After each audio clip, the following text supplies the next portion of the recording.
Who are you? Did Ed's friend send you? Ed's friend? Jeez, you're a cop? Listen up, I got nothing to do with that guy. For starters, I'm not a cop. But I'd like you to tell me about this friend. I should have known. With that sneaky look of yours, you gotta be a PI. So, you're the guy that called? That's right. Who are you working for? Who's paying you? I'm the one asking the questions. Listen, buddy, I'm in the business of selling kicks. I don't work for the cops or the mafia, and as far as I'm concerned, you PIs can go to hell. Anyway, I don't know nothing. Well, I think you do. Who exactly is Ed's friend? Screw you! None of your business! Whatever. Ed was killed yesterday. I was just thinking the cops might try pinning this on you. Who knows? You might be the one who pulled the trigger. Or you could be next on the list. It's really something to think about. Hard to say. What? What is this shit? Ed got himself killed? Shit, it's not my fault. I got nothing to do with it. I'm willing to believe you, but tell me more about Ed's friend. Why are you scared of this guy? Do you know him? Who is it? Guys like that, you don't need to know them to be afraid. You can smell death on him from miles off. It's written all over his face. I bet a whole year's pay that guy shot more people than he's had hot dinners. If he finds out that I ratted on him, I'm as good as dead.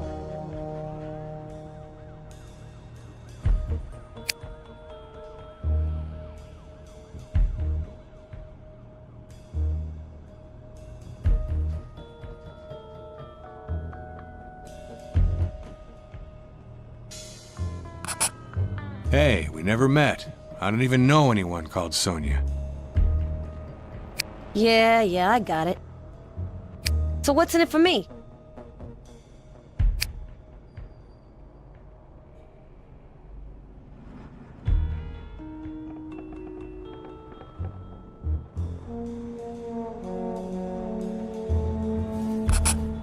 Sooner this case is closed, sooner you'll be safe. Okay. I overheard Ed on the phone. He was talking with some chick. He whispered something about official secrets. Well, you know, I listened in. I'm not sure, but I think he was talking about his buddy. Tom, that was his name. He was talking about a hideout near the end of the bridge. So, his friend Tom's got a hideout. That says a lot. Do you know what bridge he was talking about? Yeah, Drown Man's Bridge. I think that was the name. Yeah, that's it. Okay, I'm sure you won't mind if I give your apartment a little search.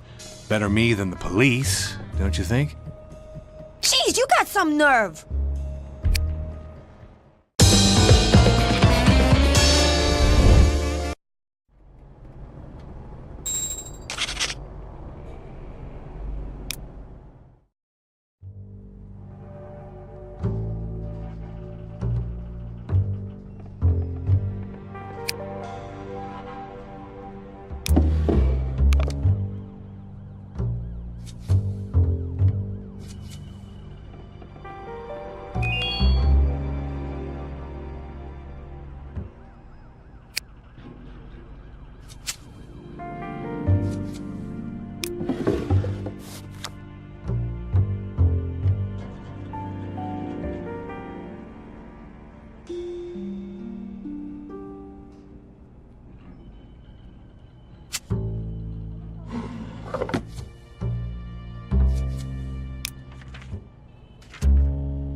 Shit, what's the matter with you? Get a grip.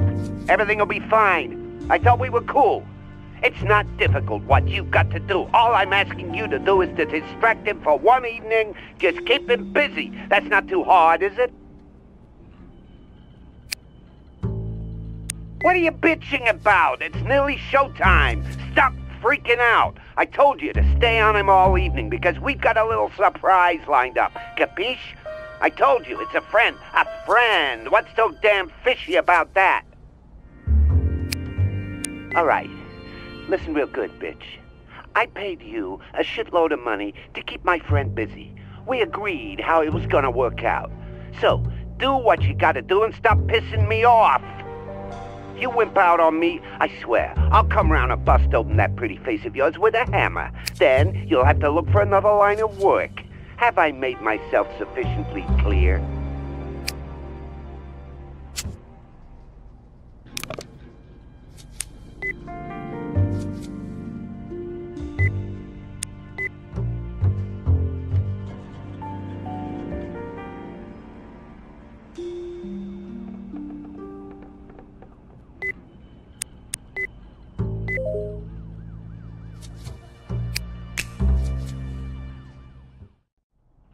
This little device is a goldmine of information, providing you can make sense of it. Yesterday, Sonia received several text messages from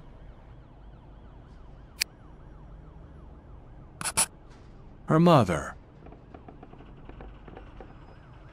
I don't know for sure that it was really her mom, but the messages came from someone called Mom. It was about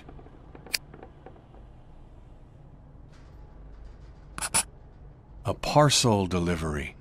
Yeah, something about picking up a parcel. My first impression on reading these text messages is that they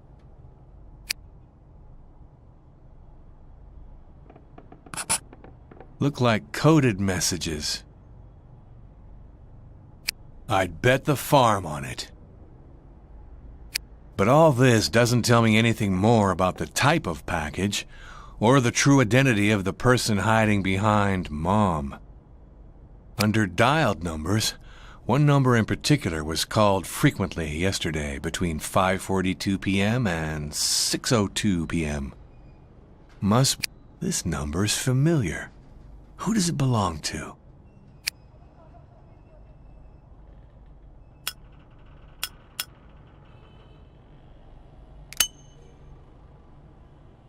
Of course! I came across 3 voice messages from the same number. A man's voice. Who was it?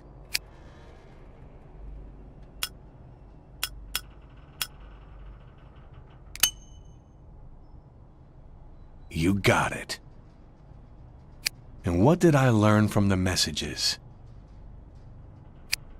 Ed was frightened of someone.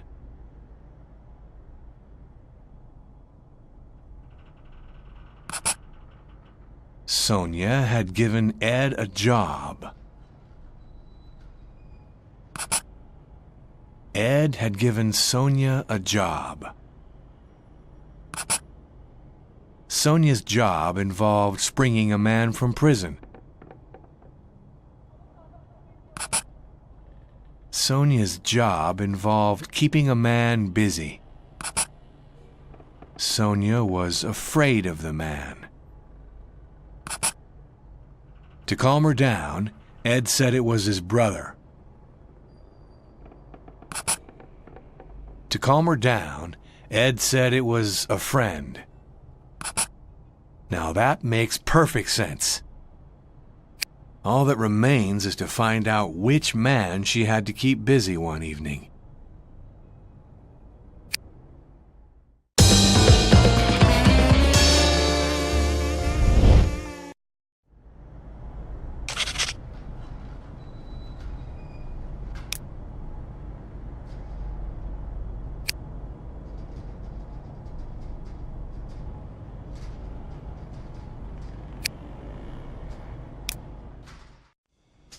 How did you know Ed Lexter? How did you meet? Ed, was Well, was, an old friend. I known him since way back, that's it. An old friend. That's funny. I could have sworn you were only recent acquaintances.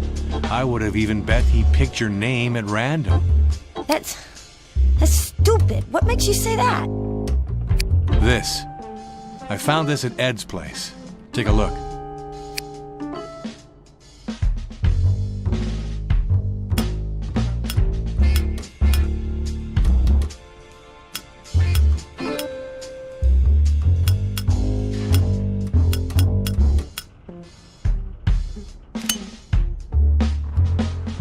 That don't prove nothing. Partly it does. And then let's suppose some guy threatens to, and I quote, bust open that pretty face of yours with a hammer. Surprised? How you know that?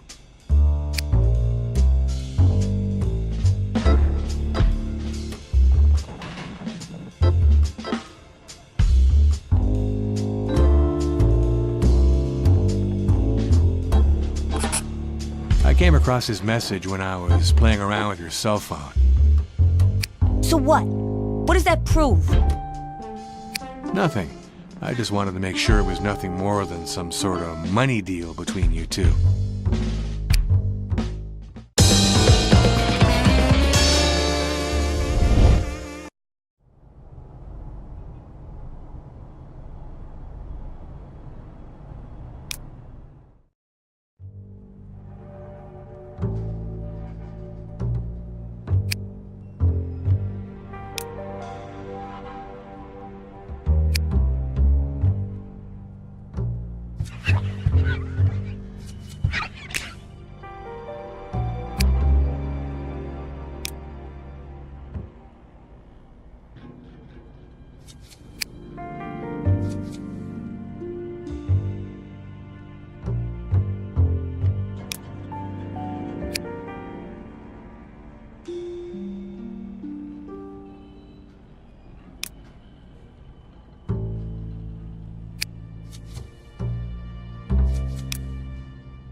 let's try to save some time here. You're gonna tell me all about the job that Ed gave you. Ed got your contact details from an ad, didn't he? That's right. He said he had some work for me. Easy job, well paid too. When did he contact you for the first time? Week ago. Okay, so you'd never met before. Yeah, that's right. I heard about him through colleagues. He's well known in the profession. A good client? Client? Yeah. Good? No. He had a reputation for being violent and not paying, as well as being into all sorts of kinky stuff. I see. You said he wanted to give you a job. What kind of job? He wanted me to spend the evening with his friend Tom. Spend the evening? That's all? Yeah, that includes entertainment. You want me to draw you the picture? No thanks, I get it. But there is something I don't get. From listening to your phone messages, I thought...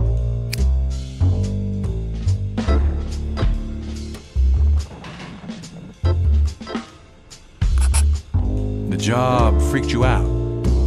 So what? What don't you understand? An easy, well-paid job generally makes you interested, not scared. Yeah, sometimes I wonder if your mom dropped you on the head when you were a baby. The job was easy. I just had to spend an evening with a friend and keep him distracted. Otherwise, Ed promised he'd do a real number on me. Don't you think something's strange? Yeah, it seemed that...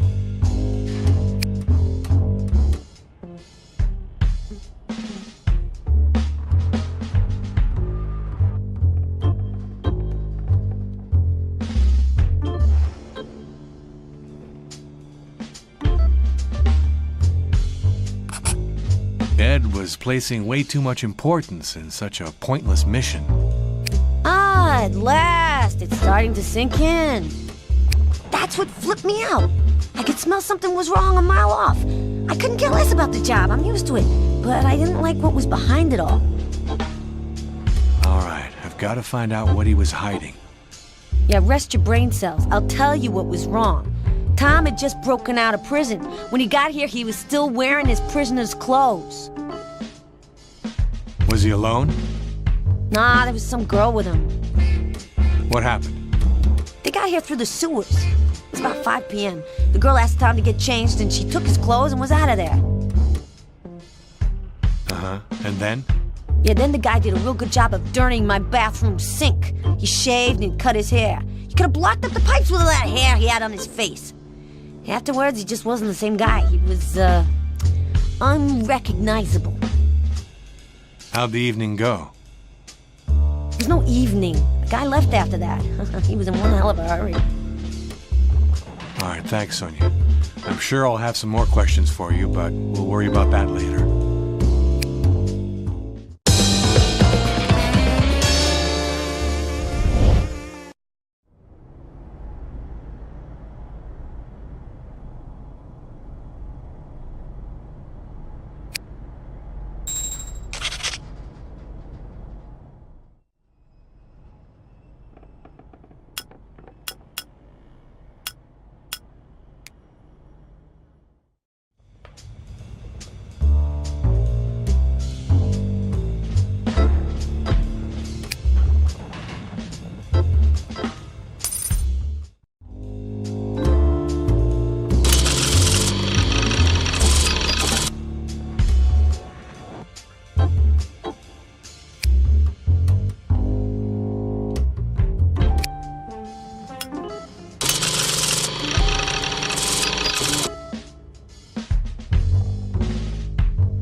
So, Teresa's been stashing blanks.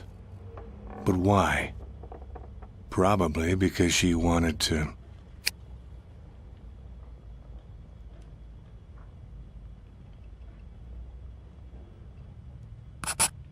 kill someone. No, that doesn't make sense.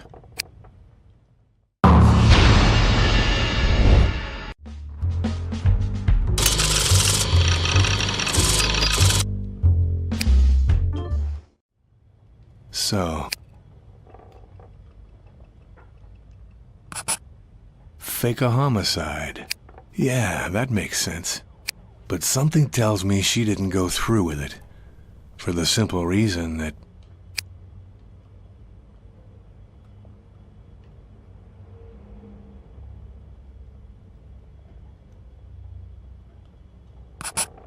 the box of ammo hasn't been opened.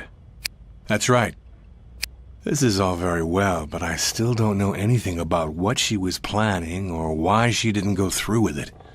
I'll have to keep digging.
Tell me about the people who might have had a grudge against your husband.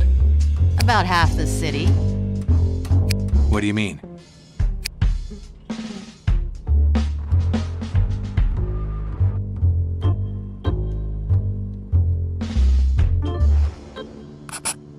That Ed was somebody everybody hated?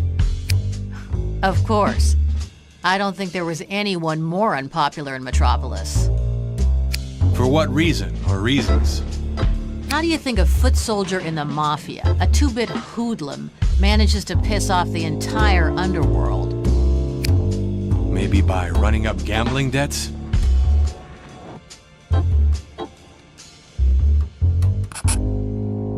Maybe by being less than charitable to the poor? Maybe by refusing to take part in the activities organized by the city? Maybe by double-crossing some of his accomplices? Maybe by reneging on some of his contracts? Maybe by not being a very law-abiding citizen? Maybe by messing around with his friends' wives? I think you got the picture. He was a walking disaster. Why'd you marry him? I think the real question is, why didn't I leave him? Fair enough. You don't seem to love him. So why didn't you leave him? Over time, you get used to any routine, even the worst possible routine.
Very interesting. Let's recap.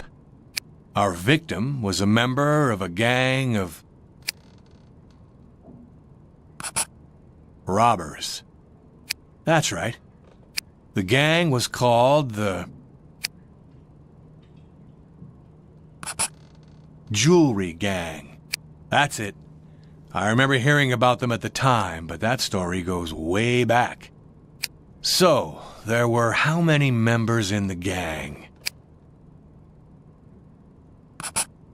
4. That's right. It all started going wrong for the gang in March, when one of the members was taken in for questioning.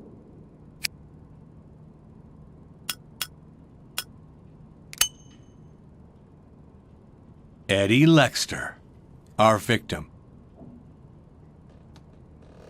I think what happened next was Ed managed to escape,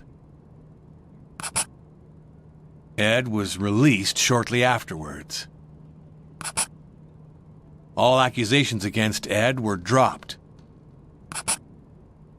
Even Officer Robert said to the press that Ed wasn't guilty. The very next day, Carlos turned himself in to the police.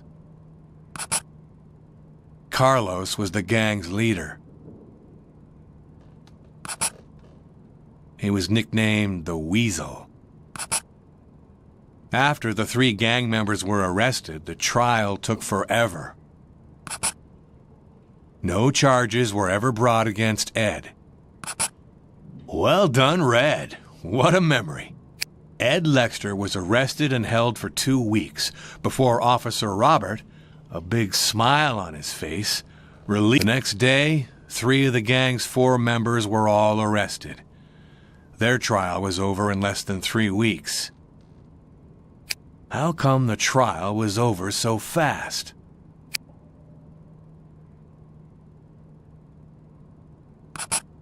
The police found so much evidence that it was an open and shut case. That's right. How did the judge get so much evidence?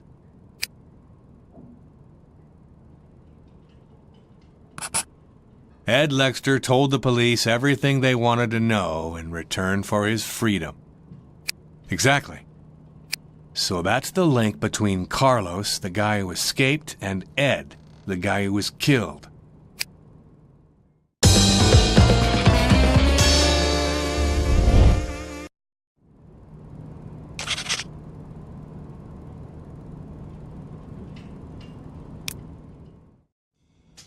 I came across this. It confirms Ed's past as a robber. He kept it in the safe.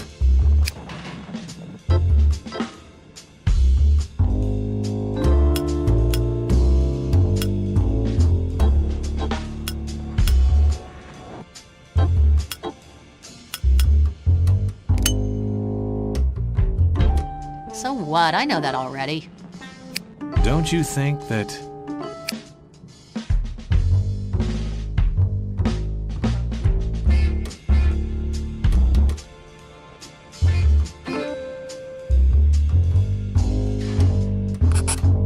one of his old friends might have wanted revenge?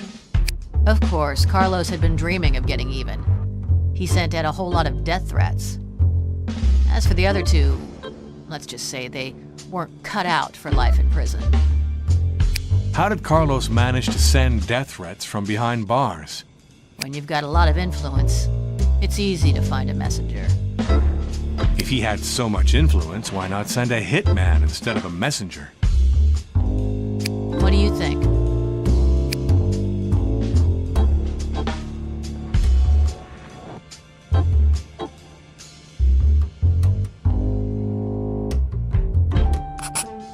He wanted to kill Ed with his own hands. Exactly. Why didn't you tell me all this earlier? Why didn't you ask me earlier?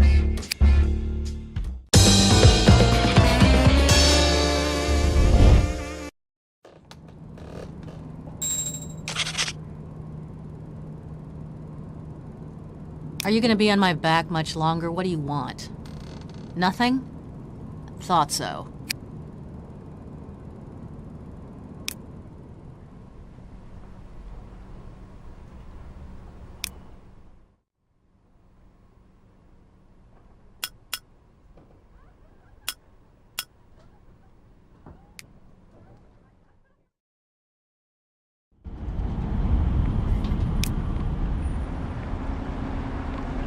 Get lost, Ned.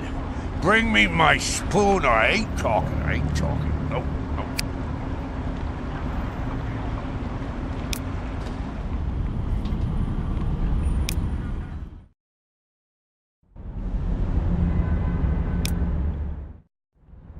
Hey, Robert.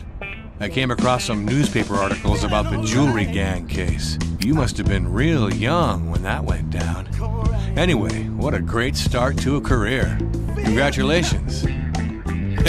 Sure could have been, but no, it wasn't me. Everybody makes the same mistake. The Officer Robert that arrested the gang was my dad. Officer Robert's father is called Officer Robert. I wonder what the mother's called. Officer Robert? Go figure. I was just thinking. Beg your pardon? I was just thinking how apples never fall far from the tree. The children of great detectives go on to become great jackasses, great wastes of space, great dumbasses. Hell yeah, detective. You got no idea how proud I am to walk in my daddy's footsteps. I can imagine.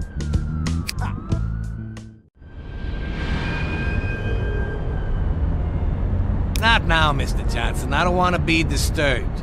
I'm on the verge of cracking this case. I can smell it. This bloodstain is the...